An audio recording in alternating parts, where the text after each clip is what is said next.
Hey guys, it's John here from Sonic Drive Studio. Welcome to the channel and I hope you're all feeling good. Welcome to another episode of John's Tone Chronicles, a straightforward show that focuses on guitars, amplifiers and their awesome tones. Each episode covers a single killer guitar tone, and in this episode I'm going to try to achieve the Hetfield Crunch. That's right, the rhythm sound of James Hetfield from Metallica. Metallica, yeah! I'm going to use my ESP LTD Iron Cross James Hetfield signature guitar, an obvious choice for this video, right? And for the amp tones, I'm going to use my METALLICA Mark V 35. So without further ado, let's take a listen to the tones that I've come up with. Here we go.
So, I hope you enjoyed that. I know I sure did, and I had a blast coming up with these tones and these riffs. Now let me say straight up, the goal here was to come up with a straightforward and simple tone with as few gear pieces as possible, so only one amplifier and one guitar. So this is basically my own interpretation of a good all-round Metallica rhythm tone. So I didn't focus on one specific era or album of their long career. I just wanted to come up with a tone that would be instantly recognizable as a Metallica rhythm tone.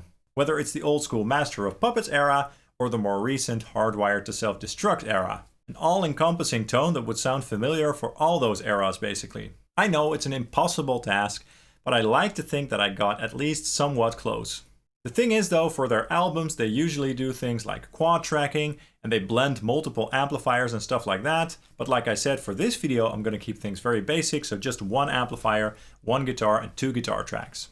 Now of course I had to use my ESP LTD Iron Cross James Hetfield signature guitar. And this very cool looking guitar is basically a hot rodded or modded version of the ESP Eclipse. It has some cool designs going on that make this guitar look very unique. I really like how this guitar looks. I've had it for a bunch of years now and I don't see myself ever getting rid of it. Now this guitar has the signature James Hetfield EMG active pickup set, the Hetset. A nice pickup set by EMG, co-designed by James Hetfield himself. I think the goal basically was to create a sort of blend between active and passive pickups. So they have that wall of sound that EMG pickups tend to have, and they also have a little bit more bite and clarity like passive pickups have. To my ears they sound great, they sound huge, they sound loud and very chunky indeed. Great pickups, I love them. So in general I just really love this guitar. It plays great, it sounds great, it looks unique, and it has all the features you'd need for a very solid Les Paul style guitar. The METALLICA or Boogie Mark V 35 was an easy amp to choose from my collection, as it's the only amp in my collection that comes close to the sound of those old METALLICA Mark II C+ or II C++ amplifiers. Those are amps that James has basically used throughout his entire career. Even though he uses the Diesel VH4 these days, anything he uses basically always gets blended with a form of METALLICA Mark, whether it's the Tri-Axis or an actual Boogie Mark II. Of course they are using XFX3s these days for their live tones, but that's besides the point. Now I used channel 2 on the extreme mode, as that mode sounds the best for these types of tones in my opinion. And the extreme mode is basically based on certain settings on the Mark IV actually. So it probably doesn't sound exactly like his amplifiers, but that's kind of obvious. I still think it sounds pretty darn good though. This amp definitely is capable of producing some very tight crunch tones, that's for sure. The settings that I used on the main controls over here may seem very drastic to you if you're not familiar with these types of amplifiers. But the tone stacks on these amplifiers simply function differently than how you would expect from a normal amplifier. Now for shaping the overall EQ curve of the amplifier, we use the graphical equalizer over here. The 3-band EQ is basically a tool to sort of shape the distortion characteristics. I have the treble control cranked up quite high because the treble control on this amplifier basically adds gain on the distortion sounds. The mids are turned all the way off, and that basically makes that frequency area sound a little bit less honky and stuffed. And the bass control is also turned down very low.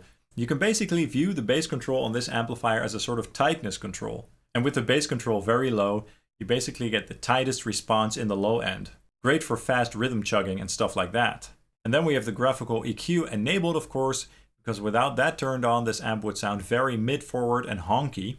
And we have a nice scoop going on there, which obviously works very well for a Metallica tone. So yeah, a great sounding amplifier that I really enjoy, and I think it did a great job at getting those Metallica rhythm tones. Now the amp is being fed into my awesome and solid Fractal Audio LB2 reactive load box for that natural cabinet response, and that is going into an Ownhammer impulse response from the Revolution series. And I wanted to use an IR that was based on the same cab as Metallica themselves like to use, because they like to use the Mesa Boogie traditional 4x12 cabinets loaded with V30s.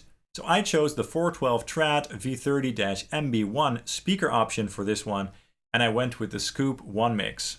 And that sounded very Metallica-ish to my ears anyway. In the DAW, I'm doing very little processing to further shape the tone a little bit. I'm filtering out some lows at around 80 Hz, and I'm also removing some low-end tubbiness at around 200 and 300 Hz. James's guitar tone tends to sound very clean in that area, but I did not want to take away too much, because otherwise the guitar tone gets too hollow too fast.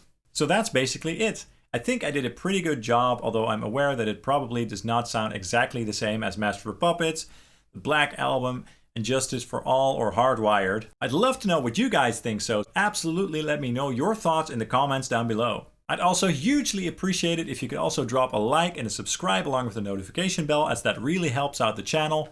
And you can also follow Sonic Drive Studio on Facebook, Instagram, and Twitter. Thank you so much for watching, and I hope to see you soon. Cheers!